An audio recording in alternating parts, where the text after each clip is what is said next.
Hello, I'm Dennis Polis. Welcome to another Open Philosophy video. In this video we're going to be discussing mysticism. This is kind of a departure because most of my videos have been very logical and science-oriented. To go off into the area of mysticism may seem very strange, but that is the advantage of open philosophy. Open philosophy is open to all of human experience, and mystical experience is a central and indeed key human experience. When I say mysticism, I'm not talking about hearing voices or having visions. Quite the contrary. I'm talking about something which is essentially contentless. Let's take a look at it. Although I'm Catholic, I did not approach mysticism from a religious perspective. In fact, my training as a physicist and my reading in the sciences had made me very leery of, and indeed prejudiced against, mysticism. I thought that mysticism was essentially a bunch of bunk, as many of you probably do. Then one day I was thinking about the problem of free will and how it is possible, and I walked into a strange little store in Westchester, Pennsylvania, where I found this book, Mysticism and Philosophy by W.T. Stace, Professor Emeritus at Princeton University. Stace is part of a non-religious North American tradition in the study of mysticism, a tradition that begins with Canadian physician Richard Maurice Bucke. I should note for the record that Bucke was a noted psychiatrist and lifelong atheist. One day in 1872, Bucke was visiting London, England, and had a life-changing experience which he wrote about in his book Cosmic Consciousness. There we read, "I had spent the evening in a great city with two friends reading and discussing poetry and philosophy. I had a long drive home in a hansom cab to my lodging. My mind was calm and peaceful. All at once, without warning of any kind, I found myself wrapped in a flame-colored cloud. For an instant I thought of fire somewhere in that great city. In the next I knew that the fire was in myself. Directly afterwards there came upon me a sense of exultation, of immense joyousness, accompanied or immediately followed by an intellectual illumination impossible to describe. Among other things, I did not merely come to believe, but I saw that the universe is not composed of dead matter, but is, on the contrary, a living presence. I became conscious in myself of eternal life. I saw that the cosmic order is such that without any peradventure all things work together for the good of each and all, that the foundation of the world is love. The vision lasted a few seconds and was gone, but the memory of it and the sense of reality it left has remained during the quarter of century which has since elapsed. I knew that what the vision showed was true. That conviction has never been lost." Bucke, being of a scientific mind bent, looked for others who had had similar experiences. He found analogies in the lives of Gautama Buddha, Jesus Christ, St. Paul, Plotinus, Mohammed, Dante, Bartolomé Las Casas, the Apostle of the Indies, St. John of the Cross, Francis Bacon, the Lutheran mystic Jacob Boehme, sometimes called Jacob Behmen, William Blake, Honoré de Balzac, Walt Whitman, and Edmund Carpenter. His experience and research so impressed his friend William James that James undertook psychological research into mystical experience. The result was his famous book on the varieties of religious experience. There James delineated 4 marks which he thought would justify us calling an experience mystical. 1. Ineffability. The handiest of the marks by which I classify a state of mind as mystical is negative. The subject of it immediately says that it defies expression, that no adequate report of its contents can be given in words. 2. Noetic quality. Although so similar to states of feeling, mystical states seem to those who experience them to be also states of knowledge. They are states of insight into the depths of truth unplumbed by discursive intellect.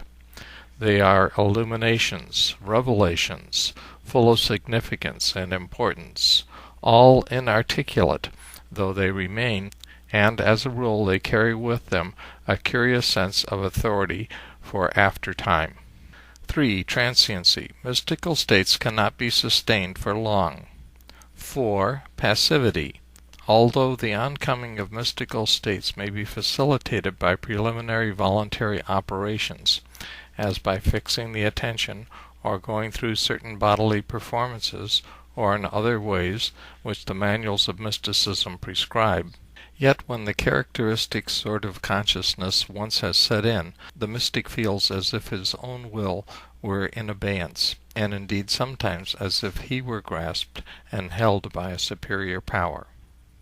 It is in this tradition that W.T. Stace writes, and not in a religious tradition. Stace examined the experiences of Plotinus as well as Hindu, Hinayana Buddhist, Jewish, Christian, and Islamic mystics. He found two kinds of mystical experience. One he called introvertive. It is exemplified by Bucke's experience that I read earlier. I'll now read the 7 characteristics which he found to be universal and transcultural. 1. The unitary consciousness, from which all the multiplicity of sensuous or conceptual or other empirical content has been excluded, so that there remains only a void and empty unity. This is the one basic, essential, nuclear characteristic from which most of the others inevitably follow. 2. Being non-spatial and non-temporal. This, of course, follows from the nuclear characteristic just outlined. 3. Sense of objectivity or reality. 4. Feelings of blessedness, joy, peace, happiness, etc. 5. Feeling that what has been apprehended is holy, sacred, or divine. 6. Paradoxicality. 7. Alleged by mystics to be ineffable. That's the end of the quotation. The important point to note here is that unitary consciousness means contentless consciousness. There is no sensory content involved. That means that the mystics are not suffering from a delusion. Delusions involve misprocessing of sensory data by the brain. Since there is no sensory data, there is no misprocessing of it, and no delusion. The second kind of core mystical experience which Stace described is extrovertive mysticism. As an example of extrovertive mysticism, I'm going to read an account by a person that Stace calls N.M. N.M. writes, "The room in which I was standing looked out onto the backyards of a Negro tenement. The buildings were decrepit and ugly, the ground covered with boards, rags, and debris. Suddenly every object in my field of vision took on a curious and intense kind of existence of its own. That is, everything appeared to have an inside, to exist as I existed, having inwardness, a kind of individual life, and every object seen under this aspect appeared increasingly beautiful. There was a cat out there, with its head lifted, effortlessly watching a wasp that moved without moving just above its head. Everything was urgent with life, which was the same in the cat, the wasp, the broken bottles, and merely manifested itself differently in these individuals, which did not therefore cease to be individuals, however. All things seemed to glow with a light that came from within them." Extrovertive mysticism differs from introvertive mysticism on the first 2 points. To quote Stace, 1. The unifying vision, expressed abstractly by the formula, quote, "all is one," unquote. The one is, in extrovertive mysticism, perceived through the physical senses, in or through the multiplicity of objects. 2. The more concrete apprehension of the one as being an inner subjectivity in all things, described variously as life or consciousness or a living presence, the discovery that nothing is, quote, really, unquote, dead. End of quotation. The rest of the characteristics are those which we've already seen in the case of introverted mysticism. Further research shows that William James and Stace only scratched the surface with their characteristics of mystical experience. There are far deeper and longer-lasting forms of mystical experience. Surveys of British and American adults show that 30 to 35% of adults have had a mystical experience, and tests of those who have had a mystical experience show that as a group they record the highest known scores in tests of psychological well-being. So we're not talking about experiences of the stressed or deranged here. Instead, we are talking about the experiences of extremely stable and well-grounded individuals.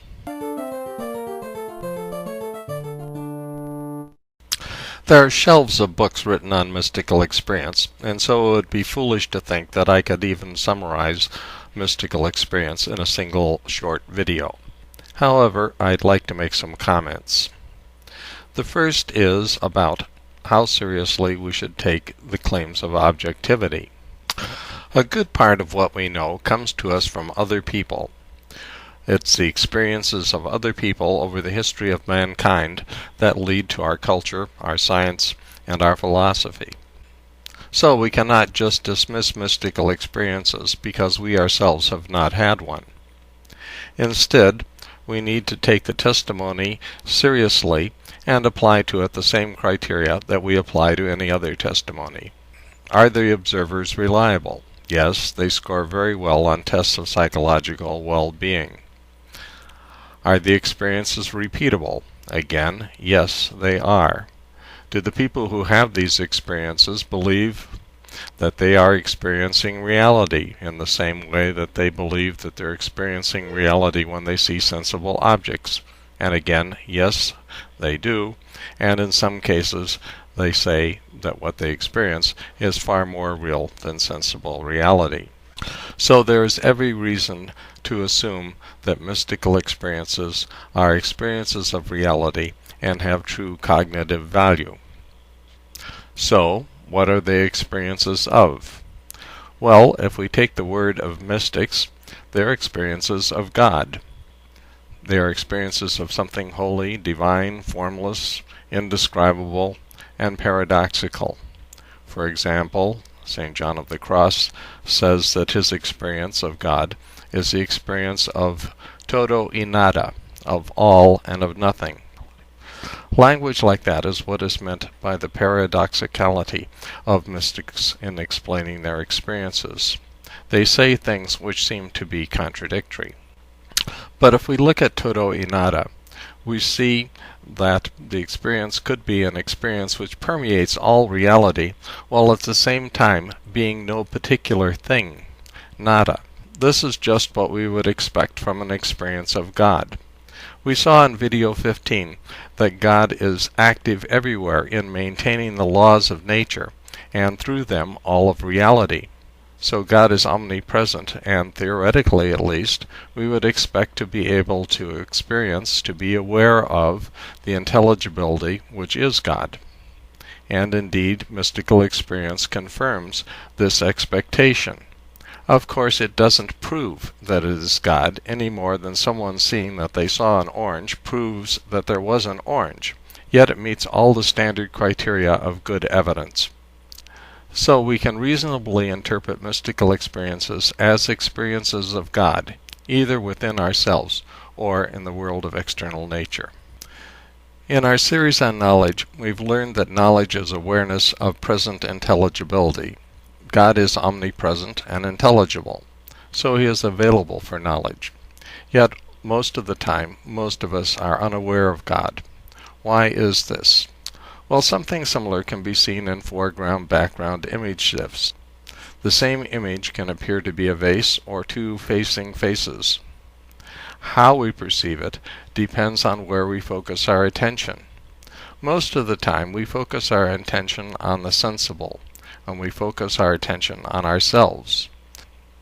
But as we have learned, God holding being in existence is being held in existence by God. It is the identical event. By shifting our focus between the finite being held in existence and God holding in existence, we have a mystical experience. Thank you for watching. I hope to see you again.